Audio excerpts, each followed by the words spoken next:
Goeiedag. Het is 'n voorreg om saam met u weer rondom die woord te kan wees. En soos elke keer bid ons dat die Heilige Gees ons lei wanneer ons die woord oopmaak. Ons lees vandag uit Jesaja 6, die eerste 8 verse.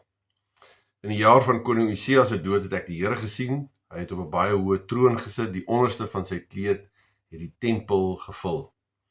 By hom was daar serafs om hom te dien. Elkeen het 6 vlerke gehad, met 2 het hy sy gesig bedek, met 2 sy voete en met 2 het hy gevlieg. Die serafs het telkens mekaar toegeroep: Heilig, heilig, heilig is die Here, die Almagtige. Die hele aarde is vol van sy magtige teenwoordigheid. Hulle het so hard geroep dat die deure en die kusyne gerammel het en die tempel vol rook geword het. Toe het ek uitgeroep: dit is klaar met my. Ek is verlore. Elke woord oor my lippe is onrein. Ek woon onder 'n volk van wie elke woord onrein is. En nou het ek die koning gesien, die Here, die Almagtige. Een van die serafs het toe 'n gloeiende kool met 'n tang van die altaar afgevat en na my toe gevlieg. Hy het my mond aangeraak met die kool en gesê: nou dat die gloeiende kool jou lippe aangeraak het, is jou oortredinge vergewe, jou sonde is versoen. Toe het ek die Here hoor vra: wie kan ek stuur? Wie sal ons boodskapper wees? En ek het geantwoord: hier is ek, stuur my. Belydenis van geloof. Feitelik elke Sondag as ons saam is, dan bely ons geloof en verstaan ons waaroor dit gaan. Wat beteken dit in ons lewens? Want geloofsbelydenis gaan nie maar in die eerste plek oor ons en ons woorde wat ons sê nie, maar dit gaan, soos met alle dinge eintlik in hierdie wêreld, gaan dit in die eerste plek oor God en wie God is. As ons vra na die betekenis van belydenis en geloofsbelydenis, dan moet ons eers vra: maar wie is God? En as ons iets van God se karakter verstaan en wie hy is, dan sal ons beter verstaan wat dit beteken om in hom te glo, in my geloof in hom te bely. En sal ons ook gedring word om as ons dit verstaan wie hy is, dan sal ons kan verstaan wat dit beteken om te glo en dat ons gedring word om dit uit te leef in die praktyk van ons lewens. In hierdie gedeelte dan lees ons in Jesaja 6 hoe Jesaja oortuig word van sy sonde, hoe hy versoening ontvang en hoe hy in sy roeping leef, maar dit begin dat hy gekonfronteer word met wie God is. Ons sien daar in vers 1 in die jaar van koning Usia se dood, het ek die Here gesien. Nou ons weet, die mens kan nie God in sy volheid sien nie, want dan sê hy sterwe. God is te almagtig en heilig. So wat ons lees in Eksodus 33 vers 20, jy kan nie God sien en bly lewe nie. Maar tog is hier 'n openbaring van dat God iets openbaar het van wie hy is aan Jesaja. En toe hy sien en ervaar, toe kan hy nie anders nie as om sy eie sonde besef, sy eie nietigheid besef, wat weer gelei het tot versoening en sy roeping. Maar dit begin by wie God is en die oorweldigende teenwoordigheid van die Here. Wie is die Here? Ons sien hier telkens dat daar staan die serafs het mekaar telkens toegeroep, vers 3, heilig, heilig is die Here, die Almagtige. Die hele aarde is vol van sy magtige teenwoordigheid. Die Here, God, is gans anders. Hy is almagtig, hy is onbegrensbaar. God doen nie maar iets in hierdie wêreld. Die aarde is vol van sy magtige teenwoordigheid. Dis oorweldigend. Hy is die besitter, die regeerder, die een wat in bevel is. Hy die Almagtige, hy wat alle mag het, hy wat alles beheer. Ja, as Jesaja hier geroep word vir sy lewenstaak en roeping, dan gaan dit nie oor sy kwaliteite, Jesaja se kwaliteite en oor die opdrag in die eerste plek nie. Dit gaan in die eerste plek oor wie God is. Lees dit ook in Openbaring 1, ek is die Alfa en die Omega, wat was, hy wat is, wat was en wat kom, die Almagtige, hy is die Alfa en die Omega, die eerste en die laaste. Hy omvat tyd, hy bepaal tyd, hy staan eintlik buite tyd. Met respek gesê, God is nie ons speelmaat nie. God is nie bloot iemand wat jy na opkyk as leidsman wanneer jy nie self regkom nie. God is nie maar bloot die een wat jou help as jy in die moeilikheid is. God is nie maar net magtig nie. Hy is die Almagtige wat alle dinge besit. Hy omvat alles en uit hom, deur hom en tot hom is alles en moet alles wees. As ons kyk in Genesis 17, as die Here met Abraham praat, dan sê hy, ek is God die Almagtige, lewe naby my en wees opreg. Nie net lewe naby my, wees opreg. Hy ontvang net 'n opdrag van hoe eerstens gaan dit oor, ek is God die Almagtige. Hy moet eers verstaan met wie hy te doen het. Het gaan oor hom wat gans anders is. Hy wat inderdaad nie in ons menslike denkraamwerk gaan inpas nie. Ons kan nie ook van ons kant af onderhandel oor wie God behoort te wees nie en wie hy in ons lewens moet wees nie. Ons kan nie met God in 'n vennootskap ingaan, so asof ons iets het om te bring nie. So asof ons eintlik maar in dieselfde liga as God speel nie. Ons kan nie maar besluit wat vir ons werk en wat inpas in ons denke en in ons verhouding met God. Nee. God is gans anders. Hy is die eerste en die laaste en hy bepaal wat en wie. Hy is wie hy is en omdat hy is wie hy is, bepaal hy alles in ons lewe en hy bepaal wie ons is ook dan op die ou en deur sy genade. God staan nie in 'n bepaalde orde of posisie in ons lewens. Hy is nie maar die eerste in ons lewens. Hy is ons lewe. Hy is alles van ons lewe. En hy bepaal alles in ons lewe, of dit nou ons werk, ons geld, ons verhoudings, huwelik, kinders. In alles is hy God. Hy is uit hom, deur hom en tot hom is alle dinge. Maar God is ook God van liefde.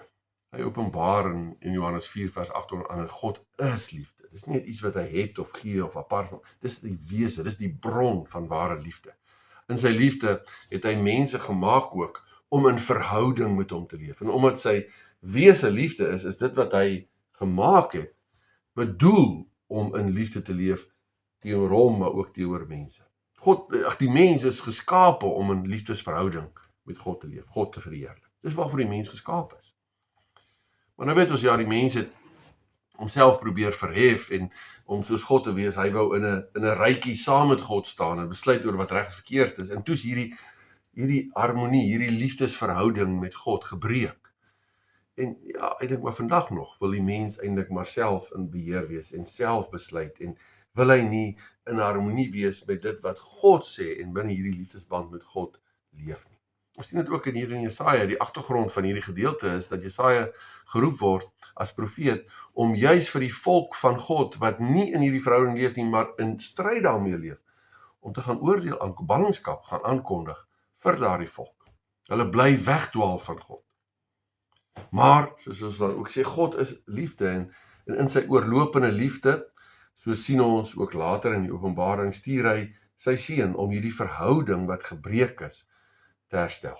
Jesus Christus, self God, word mens op aarde ter wille van ons, dra ons sonde, betaal vir ons sondes aan die kruis. Jesus Christus kom en hy dra ons hoogmoedigheid. Kom dra ons selfgesentreerdheid. Hy kom dra hierdie ek is in beheer van my lewe wat sonde is. Hy kom dra dit, hy betaal daarvoor sodat ons onsself kan verloor om weer waarlik in Christus te vind. God se liefde, se konkrete liefde word sigbaar in Christus. In Johannes 4 vers 8, wie nie lief het nie, het geen kennis van God nie, want God is liefde. Hierin is God se liefde vir ons geopenbaar. Sy enigste seun het hy in die wêreld toe gestuur, sodat ons deur hom die lewe kan hê. Jesaja 6 vers 7 wat ons gelees het, hy het my mond aangeraak met die koning gesê, nou dat die gloeiende kool jou lippe aangeraak het, is jou oortredinge vergewe, jou sonde versoen. God is liefde in sy wese, en is op grond van sy wese liefde, dat hy Jesus stuur, wat hy versoening gee, dat hy herstel gee. Hy is almagtig, hy is liefde, maar hy is ook heilig. Serafs roep uit, heilig, heilig, heilig is die Here, die almagtige. En dit beteken gans anders, apart gesit. Dis wie God is. Openbaring 4 vers 8, elkeen van die 4 lewende wesens het 6 vlerke gehad. Hulle het dag en nag sonder om te rus gesê, heilig, heilig, heilig is die Here, die almagtige.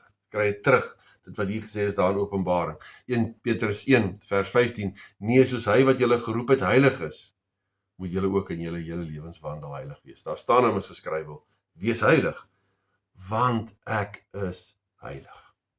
Gaan nie maar bloot oor die opdrag tot heiligheid nie, maar oor die wese van God. Hy is heilig, en omdat hy heilig is en ek in 'n verbintenis met hom is, en ek deel het aan hom, moet ek ook heilig lewe. Wie God is, bepaal ons lewe. Dit kan nie gedring word, as ons nie verstaan dat ons in 'n verhouding met God is, en dat God waarlik heilig is, en sy gans andersheid. As ons dit nie verstaan nie, dan sal dit moeilik oorloop tot 'n heilige lewe in die praktyk van ons lewens.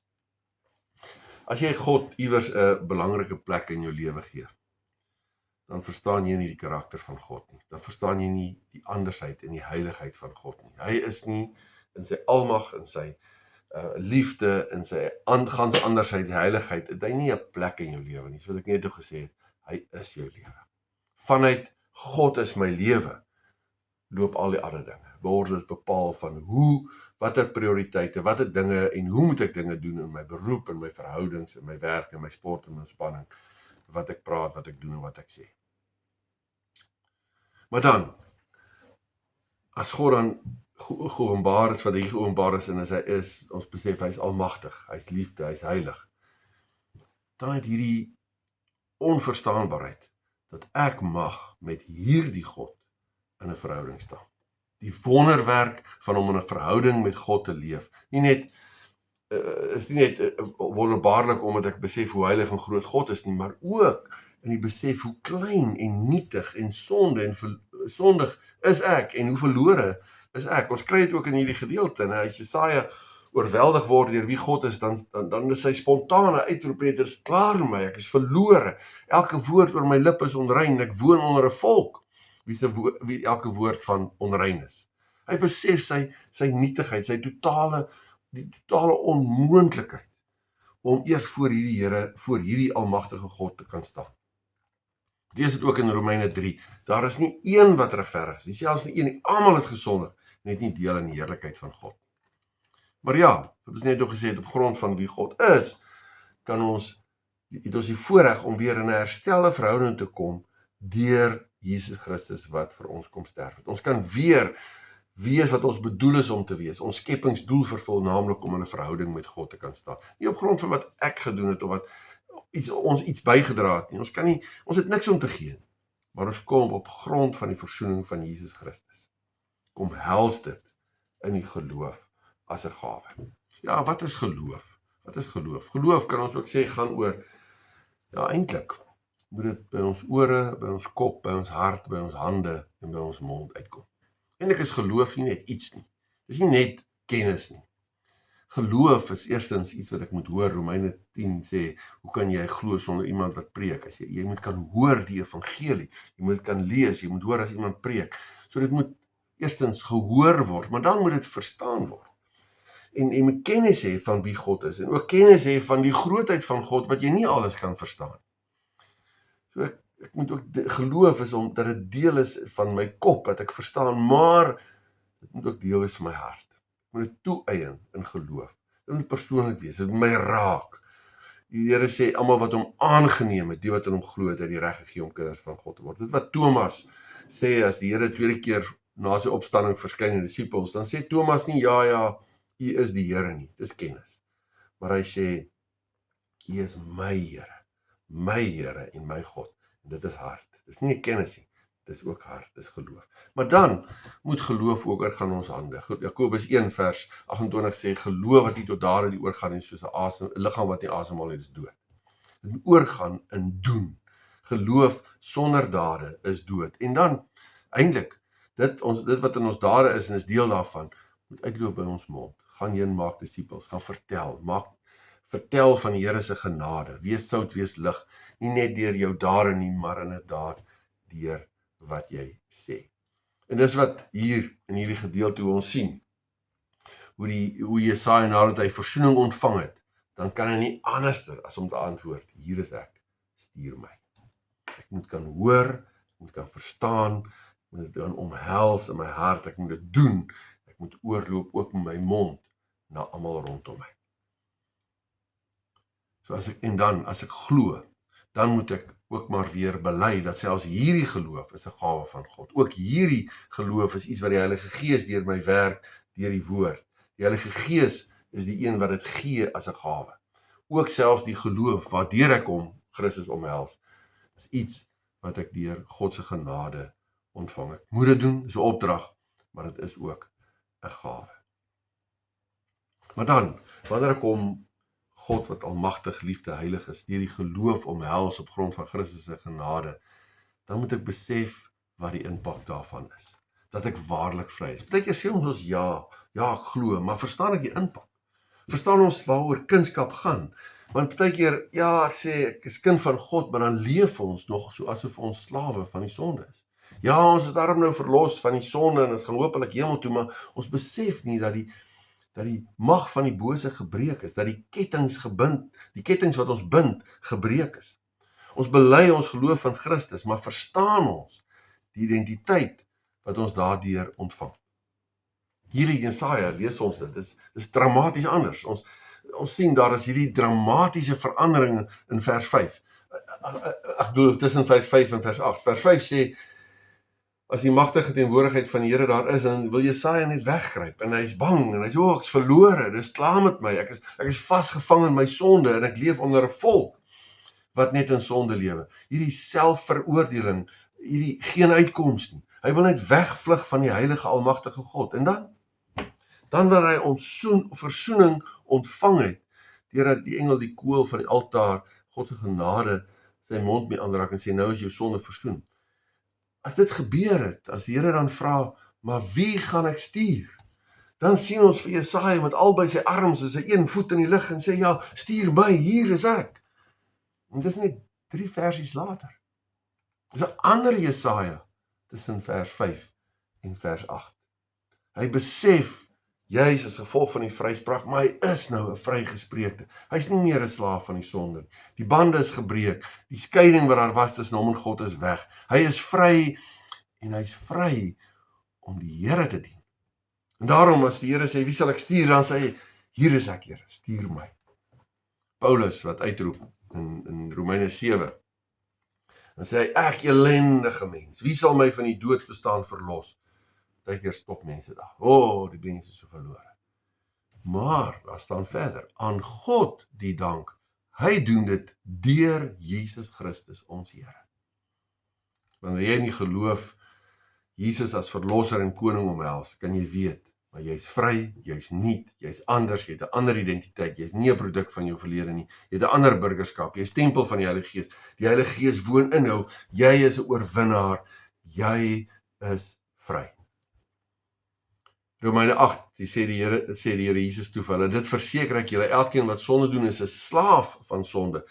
Eers as die Seun julle vrymaak, sal julle waarlik vry wees. Die NIV vertaal dit so en sê, so if the Son sets you free, you will be free indeed. Natuurlik sal die duiwel ons nog aanval, en die duiwel wil ons oortuig van, eintlik is jy nog maar 'n verlore sondaar, wat niks kan doen nie. En ja, jy gaan nog, dit is so, ons in hierdie gebroke wêreldstryding val jy nog, en as jy's dan wat die duiwel wil sê, jy sien, dis nie waar nie. Maar dis maar wat die duiwel doen. Hy is daai tipe, hy wil jou net afbreek, hy wil die leuen verkondig dat die bloed van Christus nie genoeg is. Ons kan hom nie ruimte gee nie. Ons moet hom weerstaan met die waarheid wat ons vrymaak in Christus. Die waarheid is Christus. Deur geloofsomhelsing van wat hy gedoen het, is ek vry en het ek deel aan die oorwinning in Christus. Maar wanneer ek dit besef, dan moet ek ook besef, ek is vry om God te verheerlik en soos Jesus te lewe, al meer en meer. Ek het 'n nuwe lewe, nie ontvang net om nie te wees, maar om 'n ander lewe te leef. Vry om God te verheerlik. Net wat ons nou ook gesê het, van Jesaja, wat in die besef van hierdie versoening, dan antwoord hy op die roeping van nie meer ek is ellendige mens nie, maar in God se genade en versoening is 'n kind van God, en ek kan inderdaad God se gestuurde wees. Efesiërs 4, ek druk dit julle op die hart, ek wat 'n gevangene is, omdat ek die Here dien. Laat julle lewenswandel in ooreenstemming wees met die roeping wat julle van God ontvang het. Roeping omdat hy julle vrygemaak het, nuut gemaak het as kind van God. 1 Petrus 1 vers 3 sê hy, sy goddelike krag het ons alles geskenk wat ons nodig het om te lewe en om te dien. Dit kom deurdat ons hom ken, daai verhouding, geloof in Jesus Christus, wat hom ken wat ons geroep het deur sy heerlikheid en mag.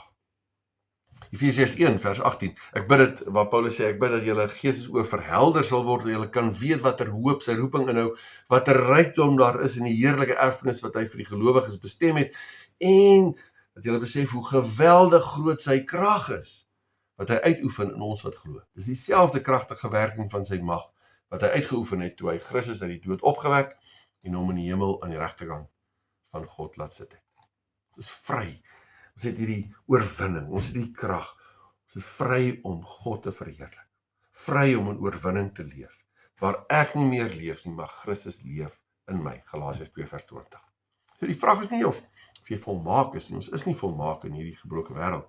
Maar is ek onder leiding van die Heilige Gees besig om al hoe meer in hierdie oorwinning te leef wat Christus inderdaad reeds vir my verwerf en behaal het. Is jy verder op hierdie geloofspad, want dit is wat moet gebeur. Jy is nie maar uitgelewer aan verkeerde gewoontes, jy is nie maar uitgelewer aan jou emosies, jy is nie maar uitgelewer aan jou humeur nie, jy is nie uitgelewer en 'n slaaf van jou eie ek nie, jy is nie slaaf van die rotte reusies nie, jy is nie magteloos om die nood aan te spreek en jou roeping te vervul nie, want die Here het die bande gebreek. Die Here het ons vrygemaak. Die Heilige Gees woon in ons, sodat ons al hoe meer in daardie vryheid kan leef en God kan dien, sodat ons die aanval van die bose kan oorwin, sodat ons in blydskap en met 'n lewensentoesiasme kan lewe tot eer van God. Ons wat glo in Jesus Christus het 'n oorwinnaarslewe wat ons mag bely en wat ons mag leef in die naam van ons Here Jesus Christus.